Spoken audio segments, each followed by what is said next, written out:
podcast, and the opinions given by the individual host and their guests do not necessarily reflect those of Para X, its affiliates, or its sponsors.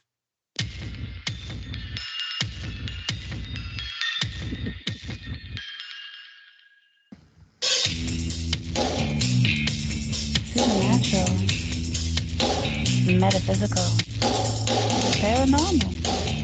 You know, all those things you've been wondering about? Are you ready to go deeper into the realms of the unknown? I hope you've got your walking shoes on, because life is an adventure, and this is the journey. Come on, let's go.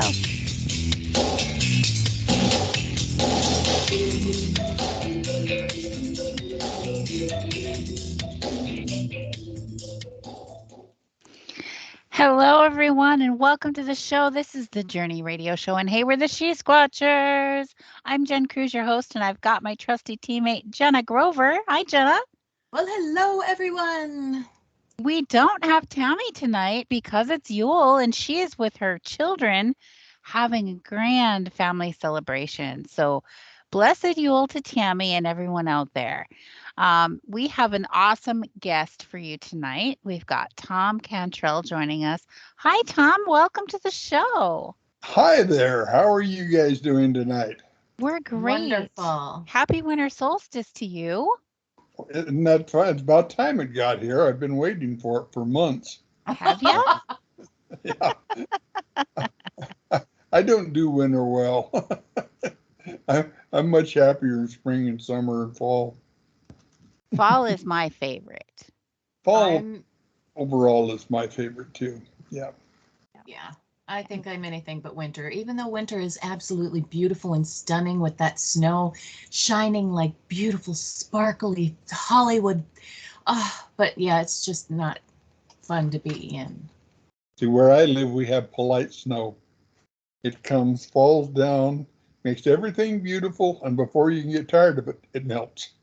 See, that's perfect. That's perfect.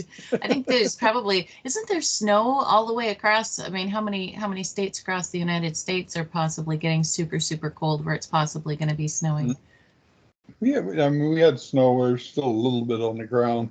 We had snow last night, so yeah, it's wintertime, but it keeps me inside, and I don't like being inside. I don't blame you. Especially being old. I get grumpy. I think we all get a little grumpy when we can't go anywhere. Well, sometimes it's nice, but it's not a hurricane at least, so we'll just stay home. That's right. Just stay home. Somebody Anyway. once said, asked my wife, and she said she just got up, and she says, friend says, "Did you get up grumpy?" She said, "No, I let him sleep." There you go. Uh-huh. Well, Thom, could you tell our listeners a little bit about your background and how you got into Bigfoot? Sure. I've been doing this. I've been following Sasquatch now for 64 years. And in August, it'll be 65 years. That's longer than you two put together. I've been alive. But I started with the Jerry Crew incident in Northern California back in 1958. I was a very, very interested 15-year-old at the time when that happened, and it hit the papers, and it lit my fire. And for the next several years, I couldn't really do anything about it other than study. Read everything I could possibly get my hands on, which wasn't as plentiful then as it is now. But there was enough. And I got out of high school in 1961 and joined the Navy. Spent the next 9 years in the Navy. And believe me, at 300 feet below the Atlantic Ocean, there isn't a lot of chance to do Sasquatch research. But my last 2 years in the service, the Navy gave me my choice of duty stations. And they sent me to the Polaris Missile Facility in Bangor, Washington, which is near Bremerton. And I was living up on the Olympic Peninsula. And that is home to Mr. Sasquatch. And it was there. I got out of the Navy in 1970, went to college, got my degree in logging engineering and forest engineering. And as such, that said, I have never worked a day for a company as an engineer, as an employee. But what I did do was I did a lot of consulting work, and especially bridge site surveys in the state I live in, state of Washington. If you're going to build a road that crosses a stream used by anadromous fish runs, that's fish that spawn in fresh water and go to salt water to live, salmon, steelhead, most prevalently here, you have to have a permit from the state. Well, in order to get that, you have to go in and you have to do a survey of your site, soil types, rock, stream flow, all of those things are involved, and then design a bridge for it that'll keep the stream safe. And very important work, very important piece of work. And to do this, in order to do this, I often had to hike in 5, 6, 7 miles into old growth timber to get to this point where the bridge was going to be built. And I learned early on that the last thing you really wanted to do was, take your measurements and do everything you had to do, hike out that same 6 or 7 miles, get back to your office and your desk that night, sitting there drawing it up, and find out, oh, I forgot to get one measurement, and have to hike back in the next day.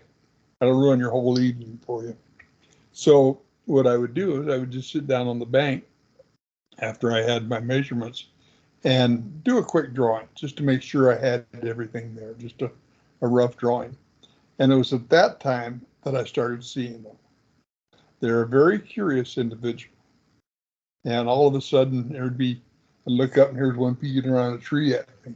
And then I'd see him over here on this side and back over here. I thought for a long time they only had one eye and it just went back and forth on them.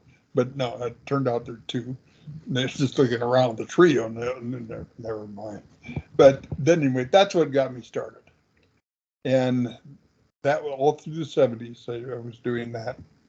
And I had a little logging company going, and I'd see them occasionally there, but not very often. It was mostly when I was doing forestry work, either the bridge site surveys, or I did a lot of property line layouts too.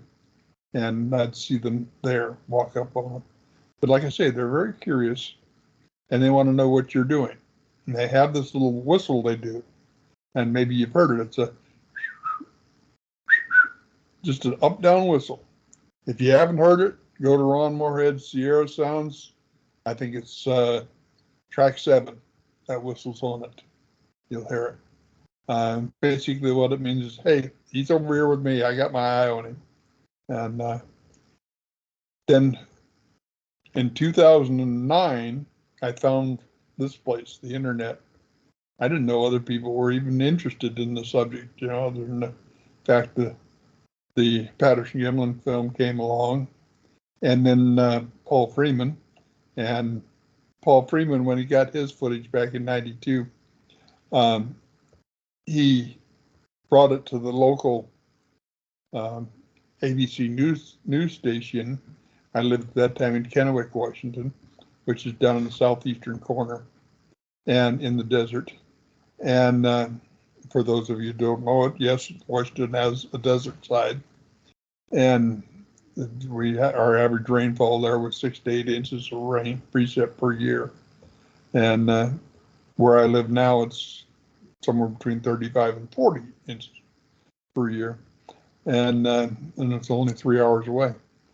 But I saw that clip on the news, and it happened that the news director for that station, KBEW-TV in Kennewick, I went to church with.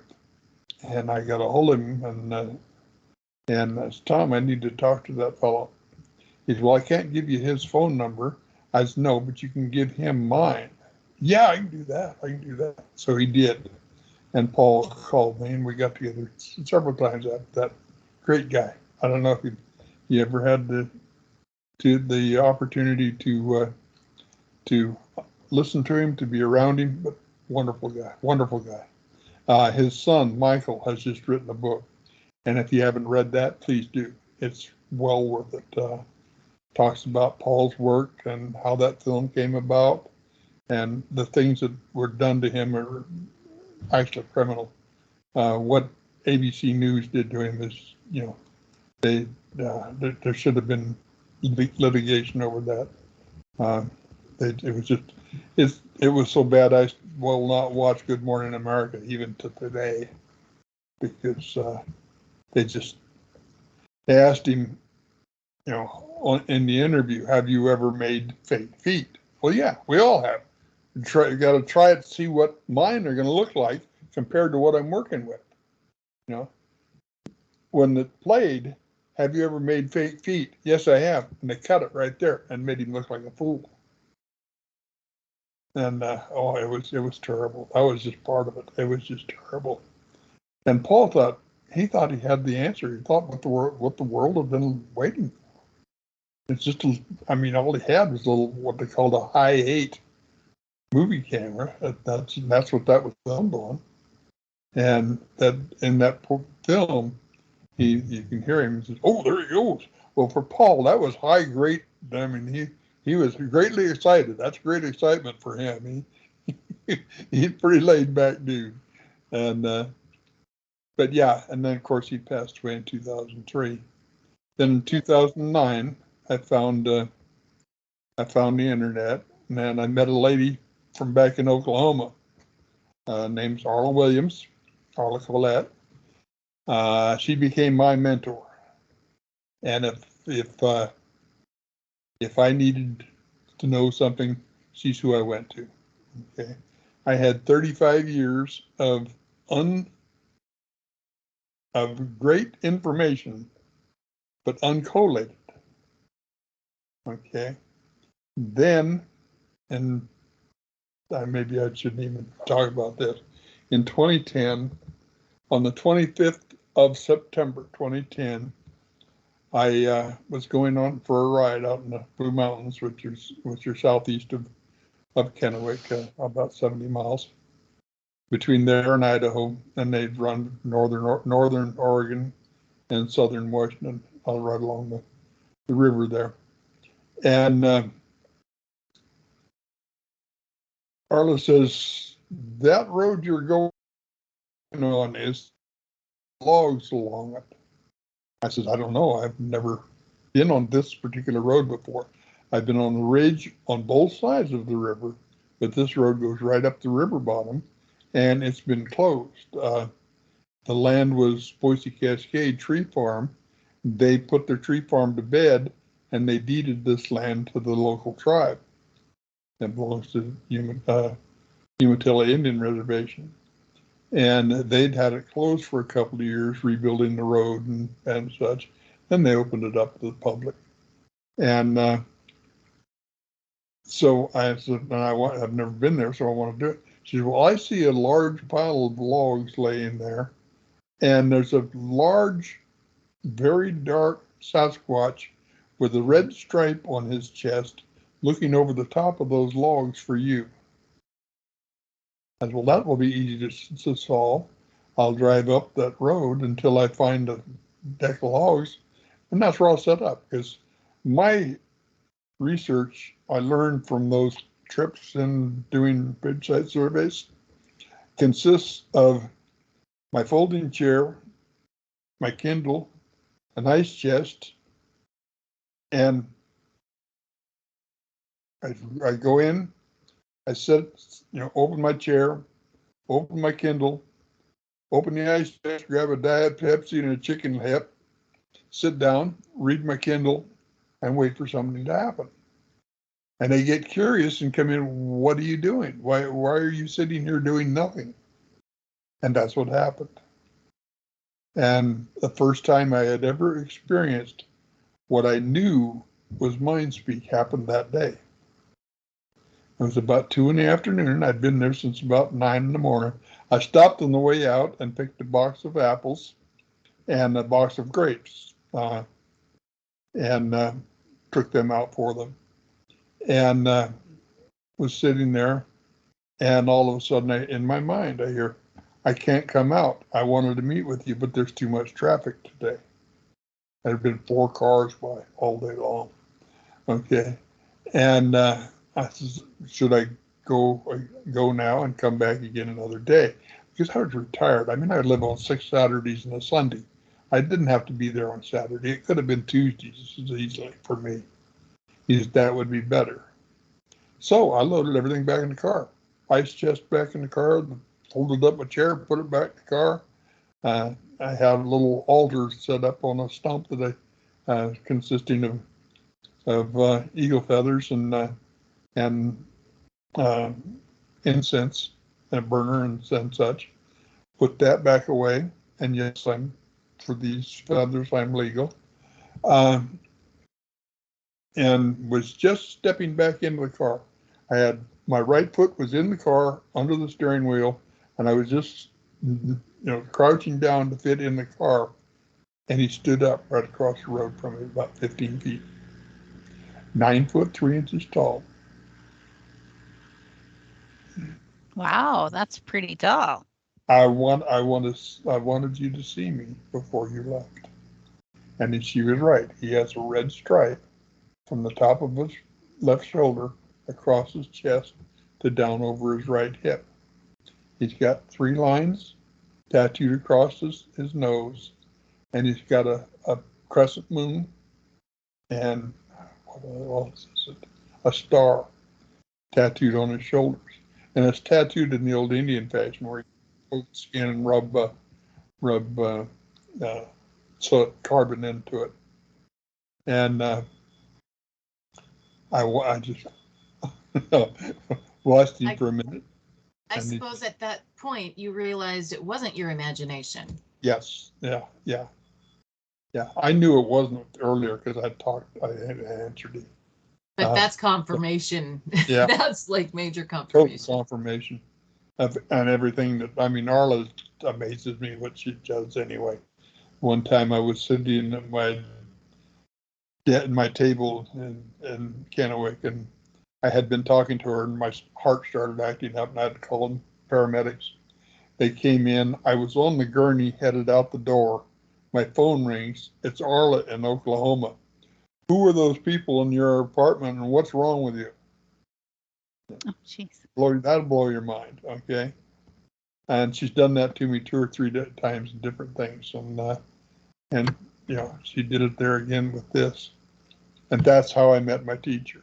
He's the one who has guided me for the last 12 years now. Everything I've done, 15 books written because he wanted me to write them on the subjects he wanted in the way he wanted. Then about 3 years ago, I had a bout with pneumonia, bad. I mean, it was bad enough they notified my next of kin. I survived it. I got out of the hospital, went into a nursing home because I needed oxygen, needed care full time. Friday night, I had a walker I got around with. The walker had the seat that opens up, and there's a basket under there. And I put my oxygen bottle in there, so it was with me wherever I went. Then at night when I went to bed, I took that off and put my CPAP machine on. Okay, I did that, put the oxygen away inside there, went to bed, got up Saturday morning, gonna reach in there and grab my hairbrush, which I also kept in that basket, open the lid, and that is laying on top of my basket. There are 2 nesting pairs of golden eagles in King County, Washington, and I have the primary wing feather off of one of those. My teacher said, that's our gift to you for being their scribe. Wow. Okay. Now, that leads me up to where we are today. I just completed a new book. It's my 15th book, 13th on Sasquatch, and it's entitled Sasquatch, the Proof. There we go. Oh, thank you. There we go. Start with the cover art. That was done by a young man named Dennis Day, who lives down in Oregon, Cottage Grove, Oregon. And I tried last summer He was at the gathering at on the North Cascades Highway. I can't remember the name of the town. It's part of my age. And I tried to buy that. It's an oil painting. Tried to buy that from Dennis, and he wouldn't sell it to me. Tried to trade it from him. He wouldn't trade. And I asked him, would it be all right to use it as the cover for my next book? Oh, yeah, he'd like that. So that's what I did. Then here about a month ago, I get a message from him. What's your address? I got a Christmas present for you. And so I gave him my address. That original art is now hanging on my wall. He Oh, sent that's it. awesome. That's so kind. Yeah. At any rate, that book starts out, and what I wanted to do, I believe, when I started that book, I believe that there was enough evidence of the existence of Sasquatch to get a conviction in a court of law. And I set out to prove it. I started with the Jerry Crew incident. I don't know how much you guys know about that, but if you don't research it, it's worthwhile. In August of 1958, it was a road building crew in Northern California, out of Willow Creek, out of Orleans actually.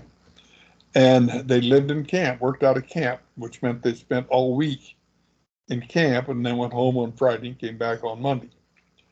On this particular Monday, the 25th of August, they came back, and here's a 16-inch set of tracks that came down off the mountain, up their new cut road, around his Caterpillar, down around the next machine, and on up the road, eventually went off into the bush. And this kept recurring every few days. They'd come to work, and that'd be back again. And some of the most ardent skeptics were, well, that can't be, that can't be. The only people who weren't bothered by it were the Indians who worked on the crew. They're right next there to the Yurok Reservation and to the Hoopaw Reservation.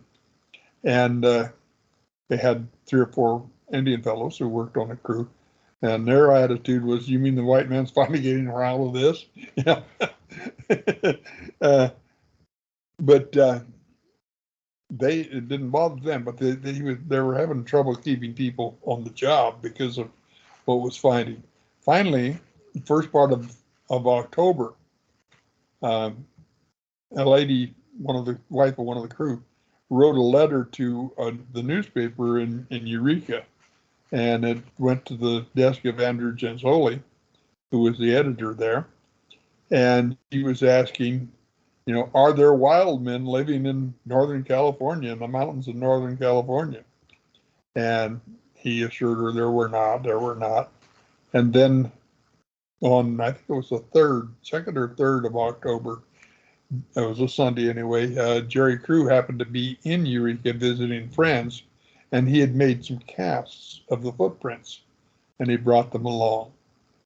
And Andrew Genzoli heard that he was in town, asked him to come in, and that newspaper article was picked up by the wire services. It appeared on the 4th of October in the Humboldt Times in Eureka, and on the 6th of October it appeared in the Santa Rosa Press Democrat, which was my hometown newspaper. And since I knew the country and knew the area, it caught my attention. And my dad is got a strange person. If you gave him, he's a carpenter, if you gave him 10 simple arithmetic problems, he would miss 7 of them, maybe 8. But if you handed him a set of blueprints for a house, he'd order the lumber for you and not have an uncut stick when he got done. He knew his job, knew how to do it. He just didn't have the education that I was fortunate enough to have. But he also knew how to motivate a 15-year-old. He saw the article first, and he called me. What do you think about this? Well, there's nothing you can do to a 15-year-old and better than ask his opinion, on something. He did it a lot, but this one rang my bell, and that's what started. That went on. Now, the owner of the company came back, and he made fake feet, was trying to convince everybody that, he'd done that, and he'd left those feet. The problem was, when this was all going on, he was not in the country. He didn't return from Costa Rica until the 6th of October. So if he made those footprints between the 25th of August and the 4th of October, he had a special way of doing it. Because Ray Wallace was in Costa Rica at that time. Okay? But he couldn't keep a crew. So this was his way of calming things down. Worked really well till he saw one himself with a water tank. But that's another story. Okay. From there, they called in, well, didn't call in, a world-renowned paleontologist investigated it.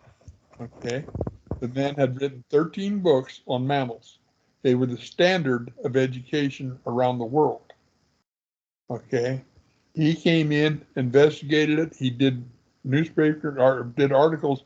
One appeared in True Magazine, one appeared in Argosy Magazine, and those are still available. You can find them online. I have a copy of them. And talking about what had been found there, what they were, the precedents for it, et cetera, et cetera. And, okay, very well-known, well-regarded paleontologists. That was the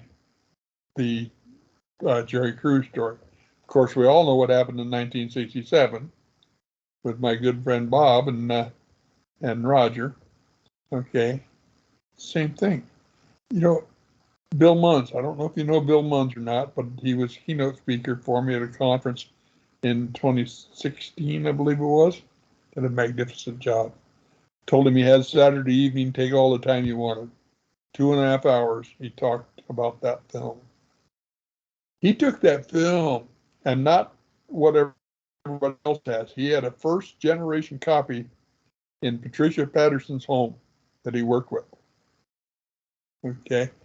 He broke that film not down frame by frame, but layer by a layer of the emulsion in the frames.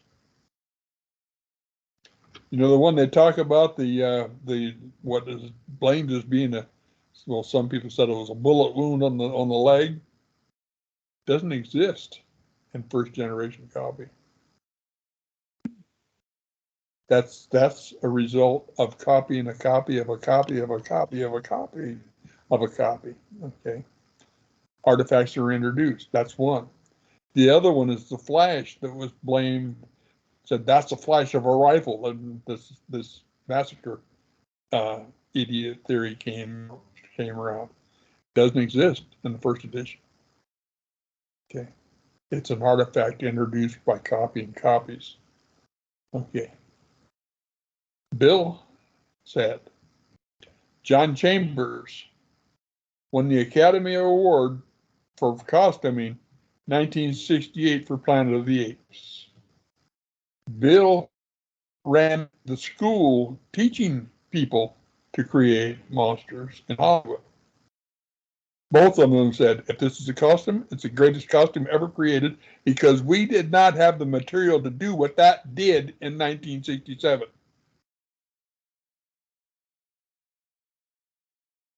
Okay? That's just one. There have been others, many, many others.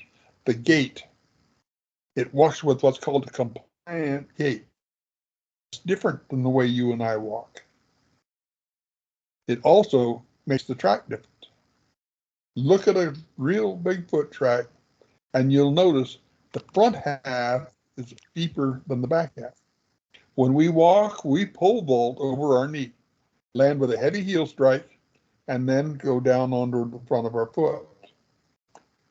It leaves a heavy heel impression. That's the deepest part of our track, and then it's lighter as the weight distributes out on it. They don't. Their foot comes up, it comes around, it kind of lays down directly in front, and then as they come forward, it presses it down. Now the mid-tarsal breaks in their foot.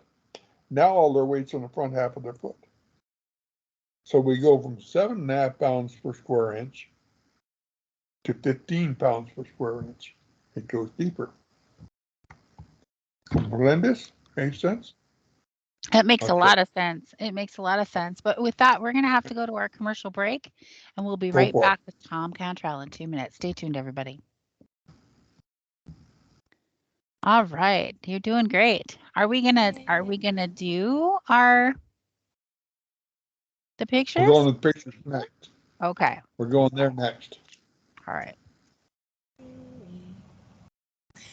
Thom, I have both your books. I haven't started the new one yet, but I'm so excited to start it. I brought this one too. This is for Okay. watching Have this. you read that one? Yeah, Have I you read read this one. And like I said, I just finished the 7 Years in the Mountain. There's a on lot the Audible. of good information in that book. No, the other one. The one we're talking about is what's in that one. Yeah. In Myth the Mystery. Yeah. Including the healing that's gone on. And yeah. Oh, yeah, I really. I have Sasquatch Face to Face of his, Jenna, if you want to borrow that. Yes, please. I'm reading all your books now. I'm a fan. Yay. Yay. I started doing those audiobooks and they just weren't popular. And they're a lot of work to put one together. They are a lot of work. But you did great.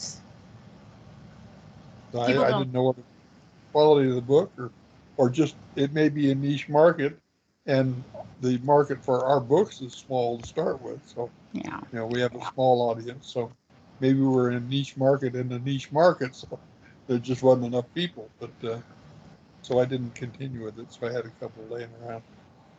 Gotcha. Well, I bought it.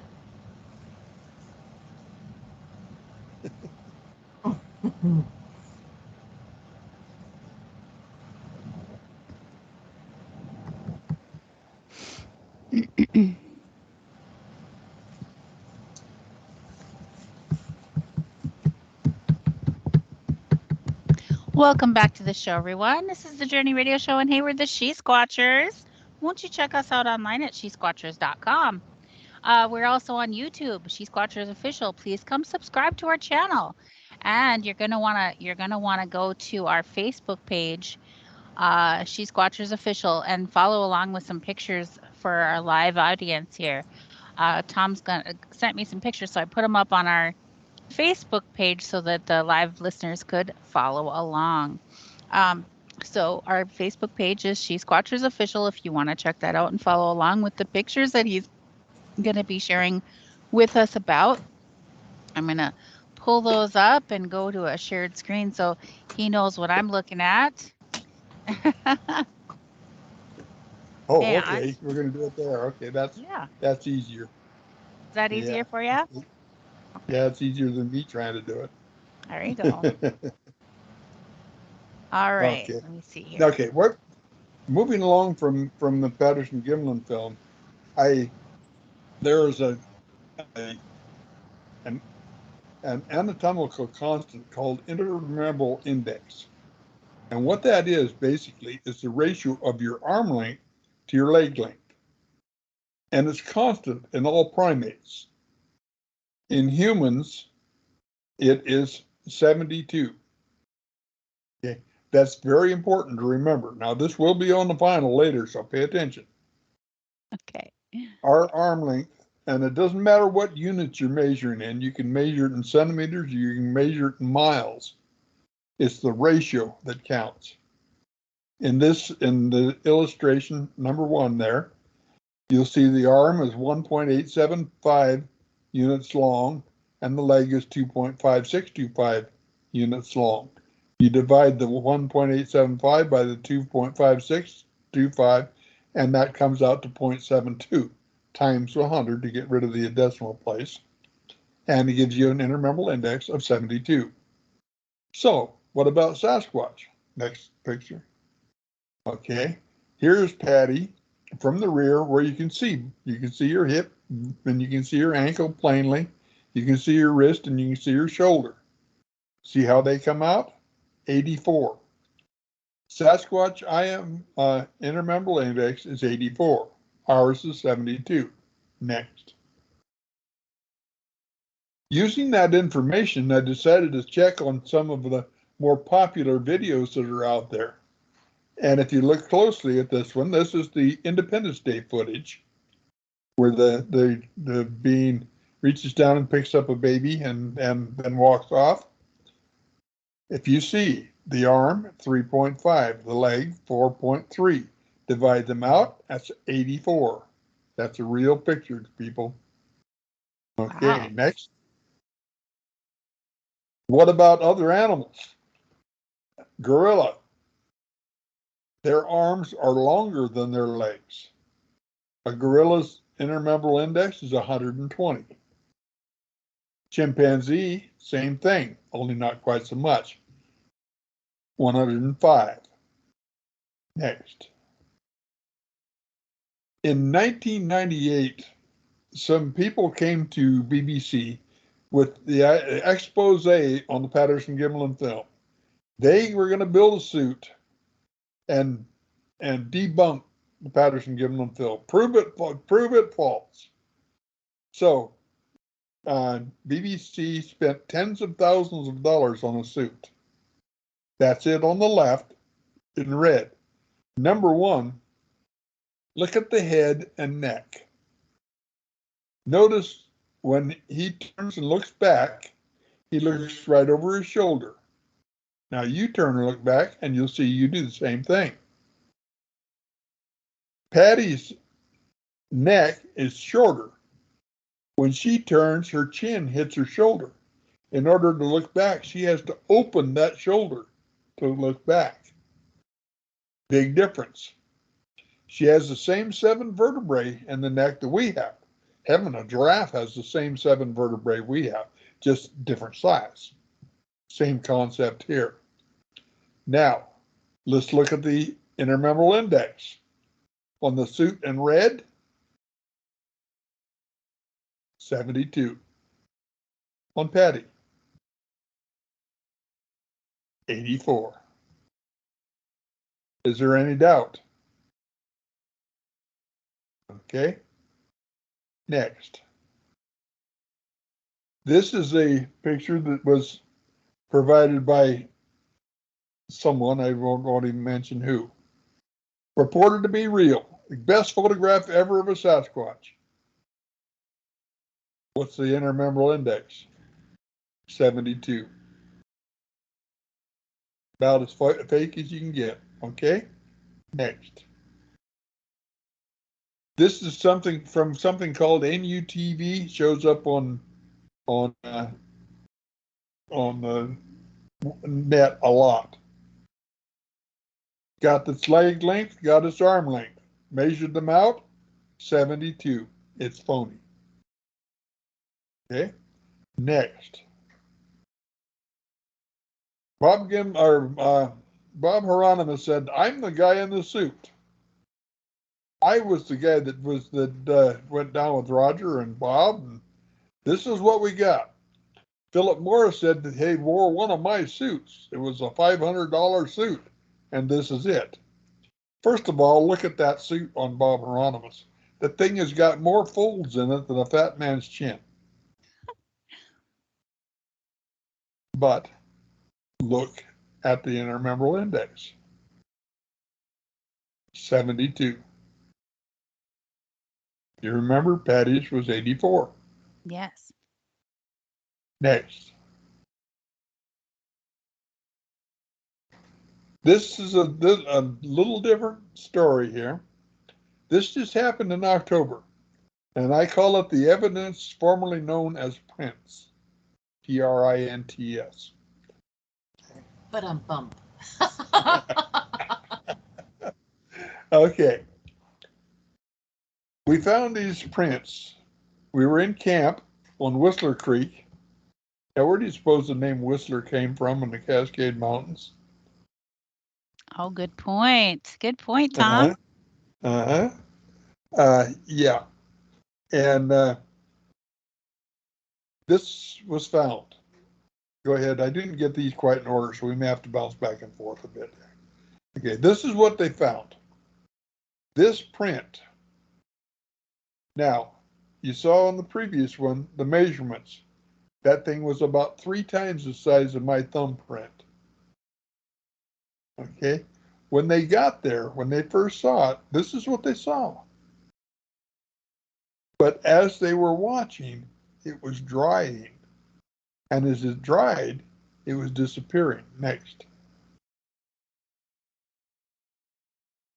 See that? You can see how, fingerprints in there. yeah, so you can see the dermal ridges in there. Mm-hmm. Uh-huh. Even Dr. Meldrum had to look at this one twice. Oh, that's very Okay. cool. Yeah. Next. This is the area where her truck was parked, down in that little area there by the tree, by the fire ring, all by itself, nobody around. We were camped. The camp was maybe a quarter of a mile further up the creek from there. And next. Okay. That's what it was after 20 minutes or so. The print's still there, but it's dried up and you can't see it. So it was fairly recent. Yeah, it was. Yes. Yeah, it would happen while they were there. And also while they exciting. were looking at it was a big tree knock right next to them too. Wow. This was Barb's chute. This was Terry's truck, but it had one of the Squatching with Barb and Goldie gatherings in October. Okay, and that's evidence formerly known as prints. Okay, Gotcha. now, okay, the next one, this one, I'll have to admit, was inspired by Thinker Thunker. Okay, he does great investigations. We've all heard these howls. Ooh, in the night. If you haven't, you got to do it. We used to go to Georgia to our gathering there, and I loved laying there at night listening to them call back and forth. For a long time, for ages, I thought it was more like a flare. I'm over here. The first time I heard it was 1978, and I was in a camp by myself down the bottom of a canyon, next ridge over from Bluff Creek, believe it or not. But I was all by myself, and I heard it, and then another one answered on the opposite ridge. Notice there's no modulation. There is no cataloged animal of any kind known to man that has an unmodulated howl, except this one. Next. Sierra sounds. If you remember when Scott Nelson first started working with Ron Moorhead's Sierra sounds, he said he had to slow them down over 50% before he started getting the morphine streams, before the intelligence started showing up on them. He couldn't pick it out before then. So this is a spectral analysis of the Sierra sounds slowed down. Next. That's mine, not slowed. Next. Oh, we missed it. How did I not get one in there? My fault, not yours. Okay. There is the night howl. When you slow that down, I'll just describe it. When you slow that night howl down, okay, it does exactly, it looks exactly the same as the Sierra sounds, exactly the same as mine. That's not a flare going off. They're not just doing a howl. That's a conversation. They're just speaking so loudly. So we went back then and started looking at the modulation. Okay. Somebody said, well, it could be a coyote. Does that look like a coyote? Could be a fox. Does that look like a fox? Down. How about a bobcat? A mountain lion? A lynx? A wolf? Even an elk? A human? And a screech owl? It doesn't match any of them, does it? Sure doesn't. Ladies and gentlemen, members of the jury, I'm going to contend that there is an undocumented, unknown creature that lives in our woods that makes a sound different than other animals. That, when you slow it down, yields itself to be conversation, the same as the Sierra Sounds conversation, the same as my conversation, the only difference being the speed at which you hear it. Well, that makes sense to me, Thom. I mean, I think, well, even when I listen to people who speak different languages than I do, sometimes I think they're speaking so fast, like, how can they possibly understand each other? Absolutely. Absolutely. The first time I heard that howl, and I had 3 Sasquatch show up at my camp right around me. It was a family group. And we tried so hard to communicate. I mean, what do you do when you meet somebody that speaks a different language? First thing you do is slow way down and speak louder, like that's going to help, right? It did. Maybe. And yeah, we could not communicate. But have I made my case?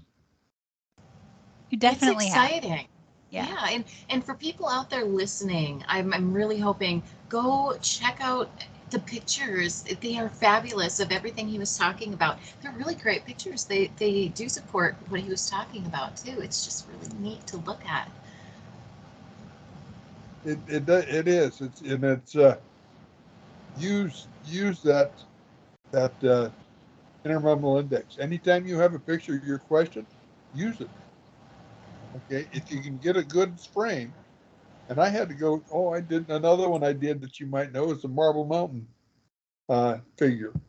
Remember the one where the Boy Scout troop found the structure, and then the fellow walking up and down the ridge? His IMI 84. It was 84. Yep. Wow. Yep. Yep. And yeah, so it certainly takes it out of the human realm. Okay. Now, I hope nobody's going to be working on making this a thing now to make costumes that fit your mold. You know what I mean? I'm just hoping that people aren't going to go that far. You're never going to get away from the idiots, and the well-financed idiots. But how do you make a costume with that IMI?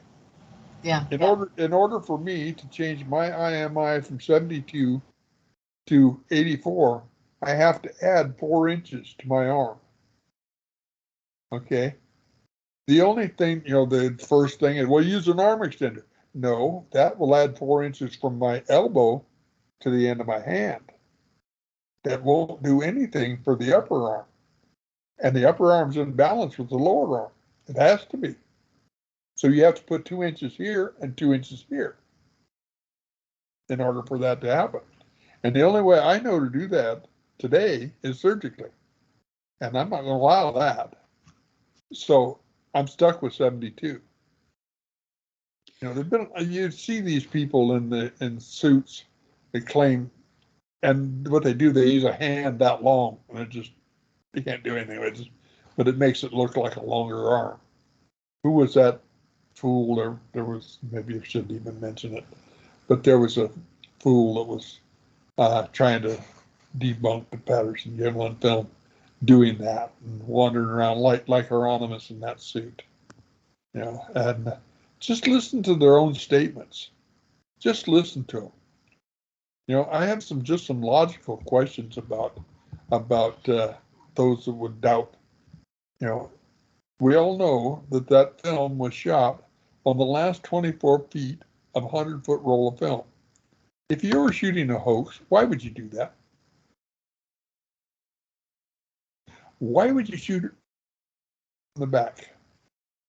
Any costume maker will tell you the back is the worst part of any costume ever at any time.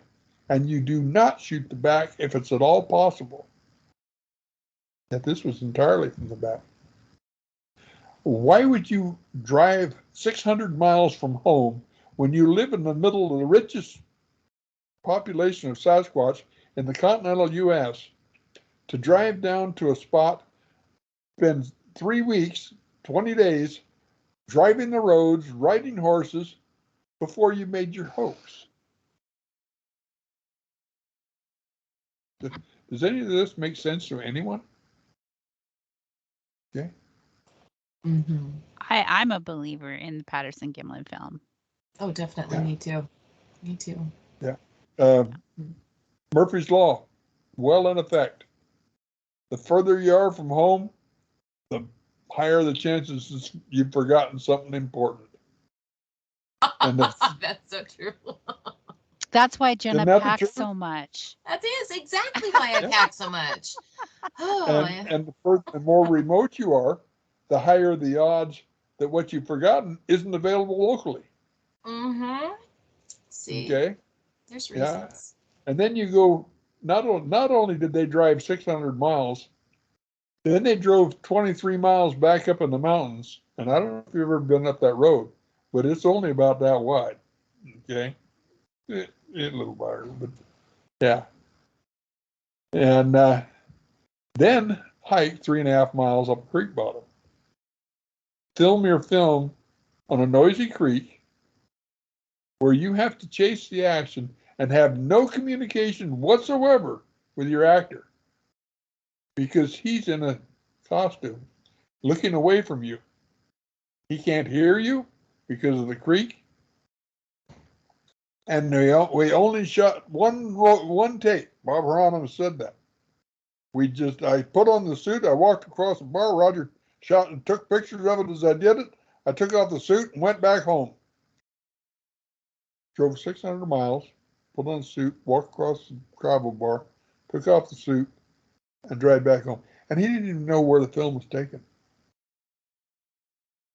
Anybody gonna believe him? I I'm don't not. believe him. I don't. Okay. There Yeah. is a But question. There is a yes, question in the chat room. Sherry is asking, can Bigfoot speak in sign language to humans? I don't see why they can't. They can do about everything else to us. I've had them speak to me telepathically. I've had them speak to me in a language I don't speak that I understood perfectly while they were doing it. But when they speak, when it comes into my mind,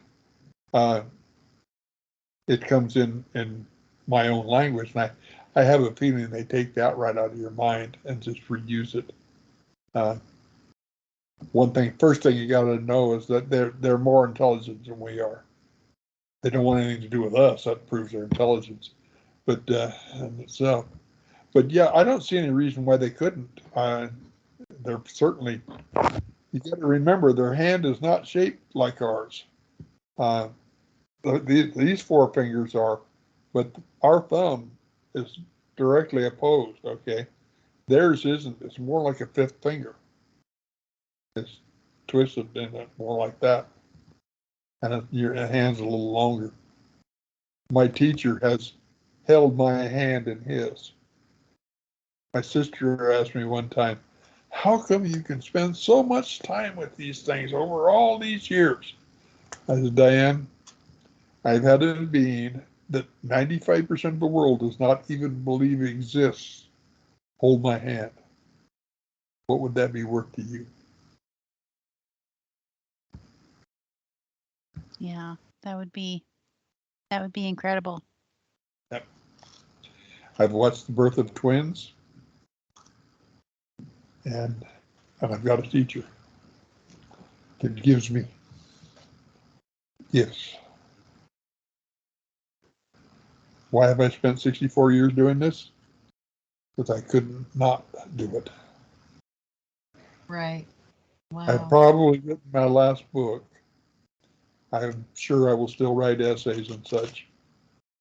But unless something happens that's noteworthy with all new data, I might do another face-to-face, another compilation of accounts. That was fun. It was fun debunking, going through and making sure that people were who they said they were, and checking their reputations and all.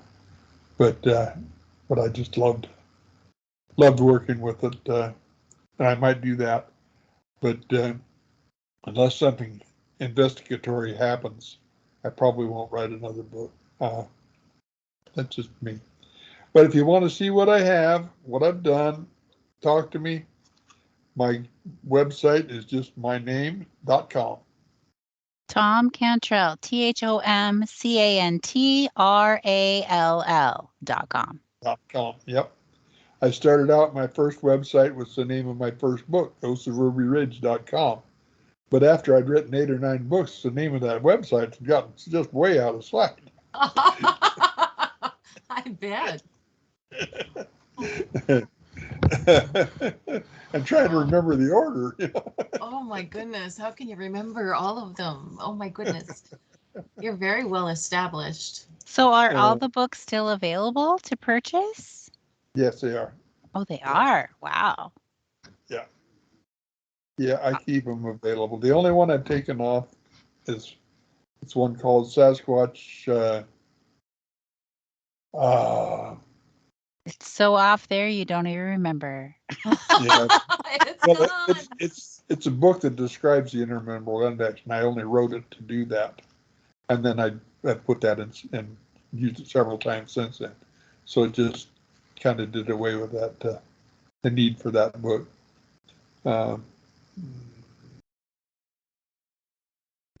I don't remember the name of it. Sasquatch something. Well, that's okay, because it sure is fun reading your work. It really is. You do a great job at writing and great job at that Audible too. So I'm kind of excited now to go back and get some of the older books. They're all available. And those are on Amazon. Where do I buy them from? ThomCantrall.com. Yep. Oh, yeah, not Amazon. Oh, They're also right. on Amazon, but if you get them on Amazon, I can't sign them. Oh, yeah, I'm so going through you. Yeah. And if you get them on Kindle, I can't sign them. People get really upset when you sign the screen or their Kindle. Oh, no. Done. Oh. You're so fun. Thank you so much for being here, Thom. You are just a joy. You're the sweetest guy. I just enjoy talking to you. Thom and I get to talk every once in a while. So. Yep. Yep. Already. Well, hearing that music tells us we are at the end of the show. So I just want to remind everybody that they can get a hold of Thom on his website, thomcantrall.com. And I hope you'll check out his books, his many books. I actually helped contribute to Sasquatch Face to Face. So if you want to see what I helped put in there, that'll be available too. So check out Thom's books. And thanks so much, Thom, for coming and being with us tonight. Thank you guys for having me. I have thoroughly enjoyed this. You guys are great. Thank you. Am I going to see you in Ocean Shores this next year? I don't know. We need to find out if we're invited. Let me get Johnny and make sure that you are. Okay, that sounds All great, right. because we love that coming out there. All right. Well, thanks for tuning in, everyone, and have happy holidays. Good night. Bye, everybody.